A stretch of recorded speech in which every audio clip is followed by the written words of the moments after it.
Cola, audio. L'accord sur l'entrave technique au commerce est absolument clé. La Suisse, l'Europe et moi. Une série proposée par Nasrat Latif, en collaboration avec Économie Suisse et sa campagne pour une Suisse ouverte et souveraine. C'est une vraie facilitation sur la reconnaissance de nos produits pour leur donner un accès à l'Union européenne. Nos produits reçoivent ce qu'on appelle le marquage CE. CE pour conformité européenne. Si l'accord sur les entraves techniques au commerce devait disparaître, à ce moment-là, on sera perçu comme un pays tiers et on aura les mêmes besoins d'exigence de démonstration qu'on fait face aujourd'hui avec les États-Unis, la Chine ou le Brésil. Ces pays nous demandent finalement de justifier pourquoi un patient de type américain réagirait de la même façon qu'un patient européen. On peut imaginer que dans cette même logique, l'Europe nous dirait « Prouvez-nous qu'un patient suisse réagit de la même manière qu'un patient européen ». Nicolas Durand, CEO d'Abionic. Aujourd'hui, on arrive avec quelque chose d'industrialisable qui va nous permettre vraiment de démarrer la commercialisation internationale à partir du début de l'année prochaine. Nos produits permettent de réaliser un test de qualité laboratoire en 5 minutes à partir d'une petite goutte de sang. Ce qui est absolument unique, c'est qu'on est capable de le faire avec des applications qui aujourd'hui prennent 3 heures dans un laboratoire d'analyse. Et grâce à cette nanotechnologie, on peut obtenir le même résultat en 5 minutes sur site. Et c'est pour ça qu'on veut amener ce produit dans les hôpitaux ou chez les médecins. De plus, on a réussi à obtenir un accès à un nouveau marqueur pour la septicémie, le sepsis, qui permet de détecter et d'anticiper une septicémie 24 heures avant le moment où aujourd'hui on diagnostique une septicémie. Et ça permet potentiellement de pouvoir sauver des millions de vies. Aujourd'hui, chez Abionic, nous sommes 50 collaborateurs. Nous espérons pouvoir doubler ce chiffre dans les 2 à 3 ans. Nous sommes basés au Biopôle d'Épalinges. Nous avons vraiment misé sur cet écosystème qui est aujourd'hui le centre du life science européen. Et nous pensons que nous allons pouvoir grandir et exporter nos produits en Europe assez rapidement. Si on peint le diable sur la muraille et qu'on essaie de se projeter dans les pires situations, je pense qu'un bon entrepreneur trouvera toujours des solutions pour essayer de continuer à croître et de continuer à survivre. Mais on apprécierait aussi, si vous voulez, qu'on puisse conserver des conditions cadres les plus extraordinaires et les plus excellentes possibles, comme c'est le cas aujourd'hui en Suisse. C'est ça qui attire aussi les talents, qui attire les futurs entrepreneurs et qui font que des entreprises comme les nôtres restent sur place. Et je crois qu'on a vraiment intérêt à se battre pour conserver ces avantages et pour pas forcément devenir un pays tiers qui serait simplement intéressant pour venir manger du fromage et se balader dans les montagnes.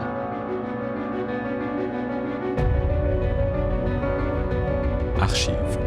23 juin 2016.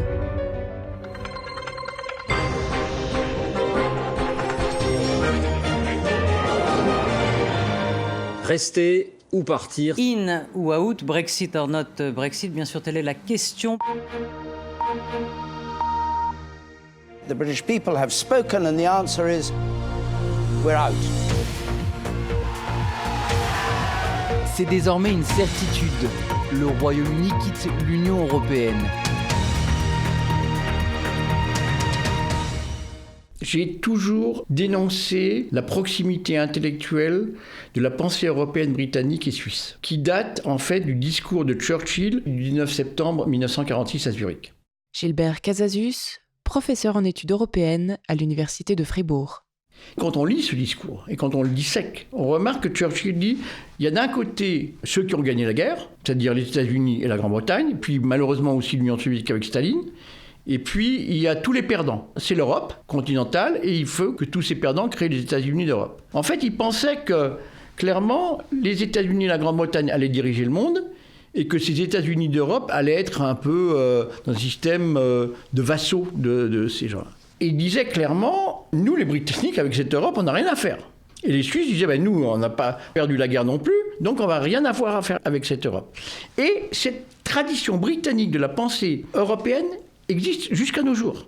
On sait très bien que des personnalités politiques de premier plan suisse ont servi plus ou moins, dans les dernières semaines ou les derniers mois, un peu de conseiller aux Britanniques en expliquant comment il faut faire avec l'Union européenne. Nous sommes devant un foutoir londonien. Alors, est-ce que Berne va se mettre dans le foutoir londonien ou est-ce que Berne va se mettre de côté de Bruxelles ? C'est une question fondamentale à poser. L'Union européenne n'est pas un enfant politique immaculé. Loin de là. Et le Brexit était aussi révélateur d'une crise de l'Union européenne. Il ne faut pas se cacher les yeux. Je considère que l'Union européenne a fait des erreurs. des erreurs politiques importantes. Et quand vous faites l'erreur qu'a fait l'Union européenne, c'est de refiler un nouveau traité, en l'occurrence le traité de Lisbonne, qui est toujours en vigueur et qui n'est pas un très bon traité, au-dessus des populations, se crée là un déficit démocratique et de légitimité politique qui ne sert que les intérêts des adversaires de l'Union européenne. Le Brexit pour l'Union européenne, c'est beaucoup plus important que l'accord-cadre pour la Suisse, c'est incontestable. Georges Martin, ancien ambassadeur de Suisse. Inévitablement, les Européens ne vont jamais, dans leur relation avec la Suisse, donner l'impression de lui accorder des choses pour ne pas précisément impacter sur leurs négociations avec Londres.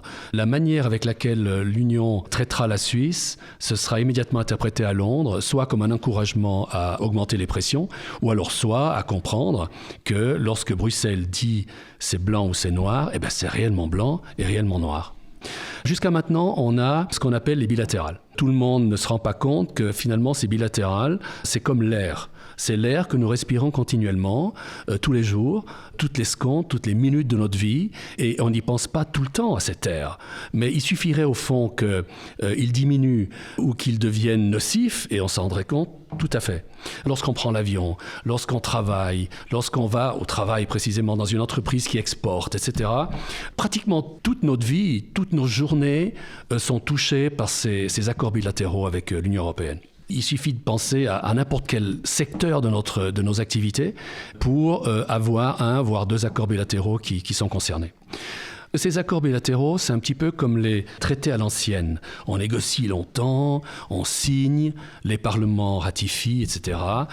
Maintenant, pour les aspects qui viendront, qui ne sont pas couverts par ces accords bilatéraux, on sait, parce que Bruxelles nous l'a dit, ils n'auront plus le temps de négocier avec nous pendant des mois, des années, et aller à travers le processus de signature, de ratification et tout. C'est pour ça qu'il est important d'avoir un mécanisme qui, en tout cas, parlons de cet accord-cadre qui, pour le droit commun entre la Suisse et l'Union européenne, dynamise, comme on dit, ces accords. C'est-à-dire que s'il y a des modifications à l'intérieur même des domaines qui sont couverts par ces accords, eh bien, que la mise à jour se fasse de manière dynamique. Ça veut dire automatique, même si on évite le terme, parce qu'on aura toujours le droit de le refuser. Mais malgré tout, la règle serait qu'il n'est plus nécessaire de négocier un addendum, un accord, etc.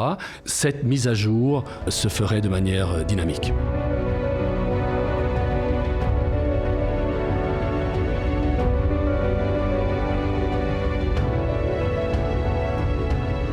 Nicolas Durand. Très concrètement, au niveau de la région, si on devait remettre en question ces accords bilatéraux, ça voudrait dire une possibilité d'exporter nos produits plus tard, donc des revenus qui arriveraient plus tard, donc peut-être la possibilité de ne pas engager des gens localement aussi vite que l'on souhaiterait, sans compter qu'on mise aussi beaucoup sur des investissements extérieurs, des investissements étrangers pour faire tourner des entreprises comme les nôtres qui ne sont pas encore rentables. Et ça, c'est un vrai problème si c'est remis en cause. Et finalement, même avec la meilleure intention du monde et avec une stratégie assumée d'engager des gens localement et si possible de type suisse, eh bien, on n'y arrive simplement pas. On a besoin d'engager des gens étrangers avec des compétences particulières qu'on n'a simplement pas chez nous. Et de nouveau, nous mettre des obstacles et nous empêcher de pouvoir engager les bonnes ressources, c'est simplement mettre en danger aussi les emplois des gens parfaitement suisses et parfaitement locaux. Les entreprises de type start-up qui vont s'exiler à l'extérieur en pensant qu'elles vont pouvoir économiser sur le loyer, on en connaît un certain nombre, c'est un pari extrêmement risqué. Être une entreprise suisse qui développe ses produits en Suisse est clé. C'est-à-dire qu'aujourd'hui, on ne peut pas miser sur une main-d'œuvre bon marché et on ne veut pas miser sur une main-d'œuvre bon marché. Ce qu'on veut, c'est de l'innovation, mais pas de l'innovation qui reste au stade de brevet et d'idée. On veut une innovation qui puisse servir au plus grand nombre. Et le fait de pouvoir le faire avec une qualité suisse, ça, c'est un avantage extraordinaire, et pas seulement en termes de marketing, mais aussi au niveau de la production qui amène une vraie valeur ajoutée. Dès le départ, nous avons créé une entreprise à vocation internationale, avec un siège qui se veut rester en Suisse. Mais pour cela, il faut bien sûr exporter. Et l'Union européenne est notre premier partenaire privilégié. C'est le cas le plus simple pour nous, pour pouvoir démarrer sur un marché assez grand pour les premières années.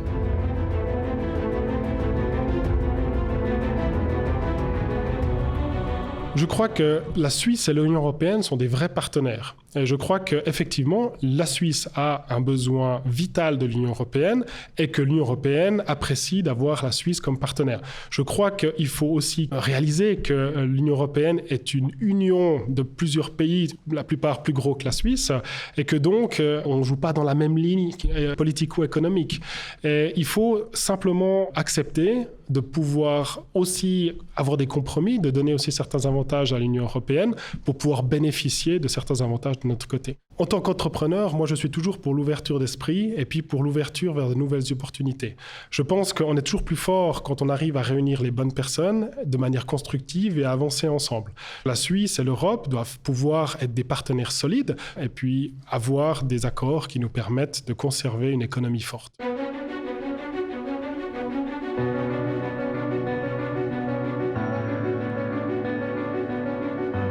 La Suisse, l'Europe et moi. Une émission Cola, produite par Nasrat Latif, mixée par Jérôme Gana, en collaboration avec Économie Suisse et sa campagne pour une Suisse ouverte et souveraine.